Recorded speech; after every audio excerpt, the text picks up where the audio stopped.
Welcome. My name is Scott Adelberg, and you are watching NUTV News. We sat down with Jackie and Pam. They were both abroad during the fall 2015 semester on an NEU program. They took a personal trip to Paris one week. I traveled with Jackie with a group of 3 other girls, I think, and we hit a couple of places, but we ended with Paris. The 2 of them happened to be there the night of the Paris attacks. A bunch of students from my NUN program started texting me. We'd been hearing sirens for a while. We didn't think anything of it. And then once we started getting the text, we just started doing a lot of research, and it was kind of creepy. We slowly, while updating the site, saw the death count rise. And then everything just exploded. So our first actions at that point were to go and see who did we have studying or traveling abroad in Paris. It was within hours that we had all 55 of our students accounted for and safe. That is what Northeastern told the public. But what were the actual experiences of students in that position? Each has their own version to tell.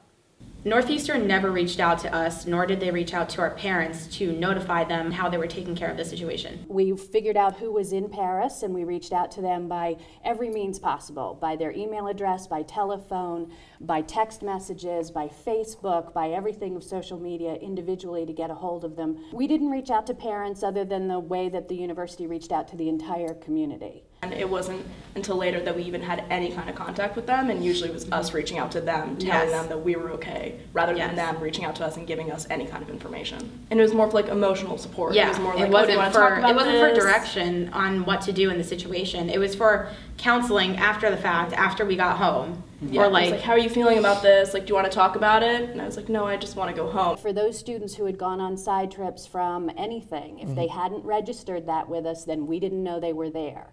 And we couldn't give them alerts ahead of time. We couldn't give them any other information because we just didn't know they were there. Obviously, if they had called us or if they had called their program, they would have started to get the exact information. I think it was just in that moment when we were feeling panicked, we kind of had to figure it out all on our own. More recently, attacks in both Brussels and Turkey have also been in the headlines.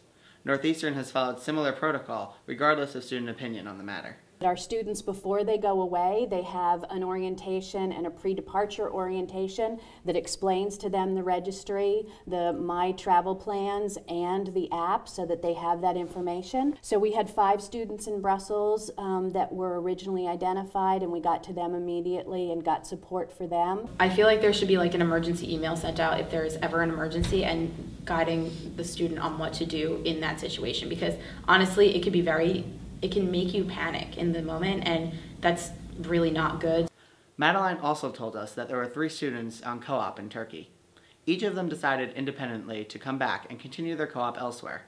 Regardless of the increasing dangers, though, everyone we spoke to agreed that going abroad is a valuable experience to have.